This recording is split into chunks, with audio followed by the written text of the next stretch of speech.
What's going on, guys? This is Gainz Gaming. Today we are talking about Grand Cross Age of Titans, and today we are going to be going over 8 big tips that you can do to gain power fast and be the most efficient with your time. If you guys have not downloaded Grand Cross Age of Titans yet, make sure you guys click the link in the description here or in the comments below. I will pin it in the comments, but make sure you guys download the game and get started today. You guys can join me in Kingdom 4. That is where I currently am.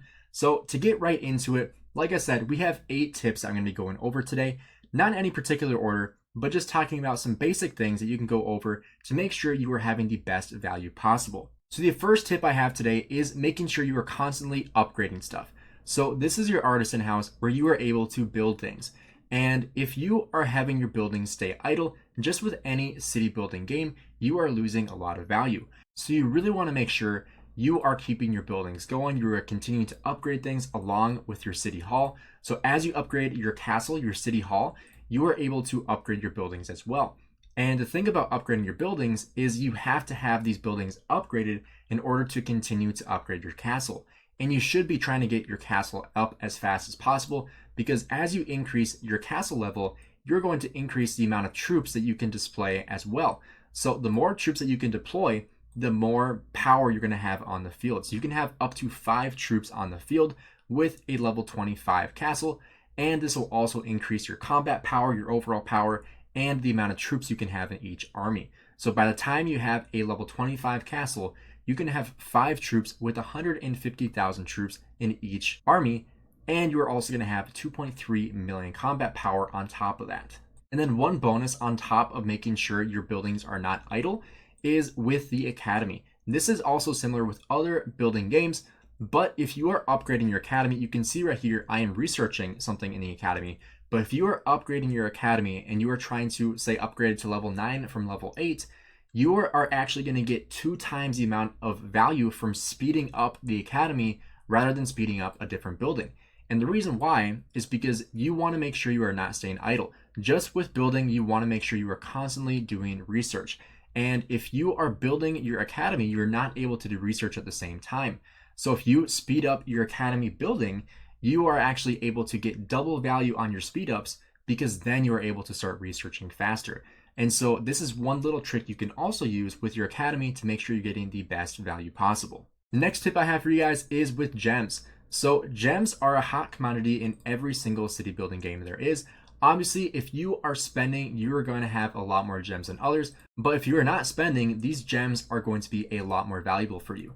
And so making sure you are not spending your gems recklessly. For example, here, if I were to look at my farm here that I'm upgrading, I can speed this up, but you can also use gems to speed this up as well. You can see here, you can use gems for these speed ups, but you can also see how expensive these are. You are going to get a lot of speed ups from fighting barbarians, from different events, from just doing objectives. You're going to get speed ups for that. And so you don't want to spend a ton of your gems on speed ups or on resources, because there are many other ways to do them in a much more efficient manner. So making sure you're saving your gems for specific events where you're going to get the best value possible, that is what I would recommend to do with your gems. That way you are not wasting your gems. One place you are able to spend them is on VIP. VIP is very, very important. And as you continue to level up your VIP, you're going to get more and more buffs. And the more buffs you have, obviously, the better. And you're going to be able to elevate your game much, much more if you have a higher VIP. And so you are able to use gems on your VIP level just like you are in other games. So you can buy VIP with gems in order to get yourself higher in the VIP standard and get yourself more buffs. So that is where I would recommend spending your gems if you are really trying to grind VIP. Otherwise, I would save them for specific events. The third tip I have for you guys is with heroes. And that is not upgrading every hero. And the reason why you don't want to is because initially, when you first start playing the game, you are not going to have a lot of experience tokens.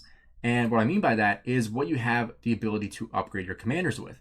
And obviously I have quite a bit here saved up already, but if I were to try to upgrade all my commanders, even the ones that I'm not really going to use a whole lot because they're lower level, just not as good as the epic commanders. If I start to upgrade these commanders, I am actually going to end up running out of experience tomes, and then I won't be able to upgrade my commanders anymore. And so making sure you are prioritizing just a couple commanders at the beginning of the game ones that are good at defeating barbarians are very, very important. That's why I recommend the Valkyrie and the Destina commanders, because they are very good at hitting barbarians and they are very solid commanders in the early game. These are the two commanders I would recommend you guys focus on at the beginning of the game, making sure you are prioritizing your XP going to these commanders and then also using them when hitting barbarians.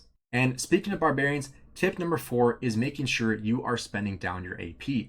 The way you do this is by hitting barbarians in the open field. So as we go outside of the city here, you can see outside the city you have barbarians or slimes as they're called here, and you are able to kill these slimes to get these rewards. And you can see you actually do get XP from these rewards. So we're going to go ahead and attack this slime here. And the one really cool thing I love about this game is you can actually send more troops at the same time. You can actually send more than one commander at the same time, and now you're actually able to send 2 at the same exact time. You can see they send out immediately, and I have one that is an archer with ranged combat and the other one with cavalry that is going to go and hit the target directly. And you can actually make these commanders stay in one spot as well in order to continue to hit more barbarians, or you can have them return home when they finish defeating the slime. But once you defeat that slime, you're going to get rewards for that. So we'll go take a look at what we got here, and you can see just how important this is. So we can go ahead, we got 5 minutes of speed ups, we got some food, and then in this one, we also got food and another minute of speed ups. You know, obviously it is a short amount of speed ups, but over time, this makes a huge difference. So spending down your AP is very, very important. It's going to give you more resources, it's going to give you more speed ups, and overall just going to elevate your experience in the game. On top of that, if you are going to be logging off for a long period of time, gathering resources is really important because this is just passive resources that you can gain while you are not playing the game. And so if you search around the map, you can actually click on this icon here as well. And if you're low on food, on wood, on mining, on gold, any of these resources, you can actually search them here and be able to find a node that is good for you. So you can see right here, if I go to the lodging camp, 320,000 wood I can gather. So I can go ahead, hit gather. I can select my troops. You can also see how many resources you can gather with specific commanders. So you also want to make sure you are using the right amount of units to be able to gather that entire node. So here I would use this one for 197,000. And then once this finishes, I would send another one back to finish it off, to finish off the node. Our next tip here is joining an alliance. This is very, very important because you are actually going to get alliance help in order to save your time. So you can see right here, I have saved time on all of these building upgrades, and I'm going to incrementally increase the amount of time I've saved over time. And so you can see 7.5 minutes on each of these. Obviously I have 5 out of 8, and so I can actually get more help here. The nice thing about the alliance as well is that there is research. And so you can see with alliance code, this is actually going to increase the duration that helps reduce the time. And so as you donate here, you're going to donate food in this case, so 2,000 food per donation. And so that is going to increase the amount of alliance assistance we can get from these building upgrades, which will then make it easier for us to upgrade our buildings. And one thing I do encourage you guys to do is either play this game with a group of friends or make sure you find somebody that you know in one of these top alliances in order to have one of the top alliances in the game. So you can see right here, Best is the top alliance in the game. They are almost full with alliance members. I will probably be reaching out to these guys to see if I can join their alliance in order to have better speed ups, better resource assistance, and better helps from the alliance as well. So joining a good alliance, or really any alliance in general, is going to be really beneficial. Our next tip here is with events. This is a very, very good way you can actually get a lot of rewards. So making sure you're checking the events, especially the event schedule, to see when these events start and when they end. So you can actually go ahead and see what's going to come as well, looking at the rewards they're going to bring. And this is going to be very beneficial in order to see what's to come and to prep for that. Plus, on top of that, you can also get a lot of rewards here. And so as you do these events, you're going to get more rewards, like I said. And as you continue to go through here, you can actually see that there are incremental rewards that you're going to be able to get. So reaching points through training troops. There's some for gathering resources, using speed up items. You can see I already got all these rewards for using speed ups. So just extra rewards you're going to get from these events that if you weren't looking for, you're not going to be able to see. And so making sure you are looking at this and getting these extra resources, because a lot of these reset at 0 UTC, because you're going to get a lot of speed ups, a lot of resources, and even AP here for the stamina. One other tip I would recommend you guys to do is organizing your city, making it easy to gather your resources in the city, healing your troops, and really just keeping everything concise. Because if everything is super cluttered and you don't know where things are, it's going to be a lot harder for you to be efficient with your time when you're looking at your city. Also, it is nice to have things decorated as well if you wanted to do decorations. You can actually buy those here in territory development. If you go to the decoration shop, you can actually buy extra decorations and actually get these rewards here as well. Finishing off like the peaceful farm, the troublemaker bunyan. All these things are things that you can add to your city to make it a little bit prettier. And on top of here, you have the building shop where you can actually build extra buildings. So you can see right here, I can build an extra farm. And the nice thing about building these new buildings is that the amount of time it takes to upgrade these start very, very low. And like I was saying before with gems, we don't want to be using gems with this when it really takes no time whatsoever. So making sure, like I said, taking advantage of your alliance, getting the alliance helps, using your speed ups, and not using your gems on needless upgrades like this. Our seventh tip here is with Arena and the Demon Extermination. These are both events that you can contribute to with your alliance and individually. So with the Arena, these are individual competitions that you have every single day. And like I said before, with City Hall upgrades, that allows you to have more troops on the field. So for me, I'd only have 2 troops at the same time, versus some of these players you can see can have up to 3, 4, or 5 troops on the field. And so you actually have 5 tickets every single day that you are able to use. You can refresh the list and find someone you think you can beat. So let's try beating this guy right here because he is very similar to our power. So we're going to go ahead and we are going to try attacking this guy and see how we do. And you can see we won. So we do actually get a lot of rewards here as well. These will add up over time quite a bit.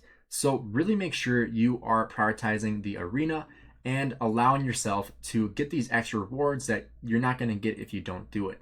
So you want to make sure you do this every single day. Even if you lose, you are still going to get a lot of resources and speed ups. So I'll show you guys here if I lose one. We'll attack this guy. I know I'm going to lose because he is twice my power, but I just want to show you guys what you get. If you do lose, you are still going to get rewards. But here you can see he does have 3 troops on the field versus my 2. So it really puts me at a big disadvantage here. You can see I lost, but I still got a good amount of resources and speed ups in order to compensate for that. So doing the Arena is really important. So make sure you use up all your tickets every single day. On top of that, the Demon Extermination. This is really important for your alliance. You can see the alliance rank was ranked 26. So as you go, your alliance members are going to be attacking this demon in order to reduce the amount of damage that he has, amount of health that he has. So we're going to go ahead, we're going to hit battle. You have 2 of these tickets every single day. So making sure you are using these every day as well will go a long way. And so as we start attacking this demon, he has 59,000 health points left. So down here, you can see the damage that you are doing to the demon here. And obviously you are trying to do as much damage as possible, but you also have a limit amount of time. In the top right here, you have 1 minute to do as much damage as possible to this demon. And one nice thing as well is you do have these little buffs here you can use. So this actually heals my troops. So I'm going to wait till I'm a little bit lower in health and when I have just a little bit more time to use this buff. So here I'm at 25 seconds. So I'm going to go ahead and use this heal. And you can go ahead and just click it right there. And it's going to heal my commanders there. So 300 health points there.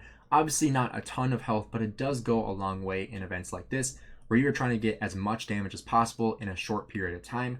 You know, obviously my commanders are not strong enough to bring this guy down by itself. That's why it's an alliance-based event. That way you are able to work together with your alliance, do as much damage as possible to this demon. So you do also get these rewards here, and you can see how much damage each commander did. So you can see the cavalry commander did substantially more damage than the archer commander because it was melee combat instead of ranged combat. My final tip for you guys today is not rushing. The reason why you don't want to rush is because a lot of times when it comes to rushing, because that means you're probably spending all of your speed ups, all of your resources, all of your gems on things that don't really matter, such as overall power when you first start the game. You can see I'm 82,000 power, but I'm doing this in a sustainable manner. I'm not spending my gems. I'm reducing the amount of speed ups I'm using. I'm reducing the amount of resources I have to use. And I'm also gathering every single day, making sure I am keeping my buildings upgraded, I'm getting my double speed ups on my academy, I'm taking it nice and slow so that way I can be the most efficient player possible in this game, because I want to make sure I have a good base account, and that way I don't waste a ton of my speed ups or gems, because I might need those in the future. And so that is what I would say is don't rush your account, because sure, having a good amount of power when you first start is important, but there's always going to be a bigger fish. And what I mean by that is just overall power. So you can see by overall combat power, we already have someone that has 54 million power in this kingdom, which is absolutely insane. This player is already a whale in this game. You can see the next highest is 24 million. They are both in the best alliance. And so these players are all whales. They're probably all big spenders as well. You can see they are in the same alliance there as well. So making sure you are not needlessly spending a ton of your resources, speed ups, and gems to push power, but taking it slow, making sure you're being methodical with what you are doing, and being the most efficient player possible. So if you guys enjoyed this video, please do me a favor and drop a like and subscribe. Helps out the channel tremendously. Also, make sure you guys check out the link below in the description or the pinned comment to make sure you guys can join me today playing Grand Cross Age of Titans. Thanks for checking out the video, guys. Have a great one.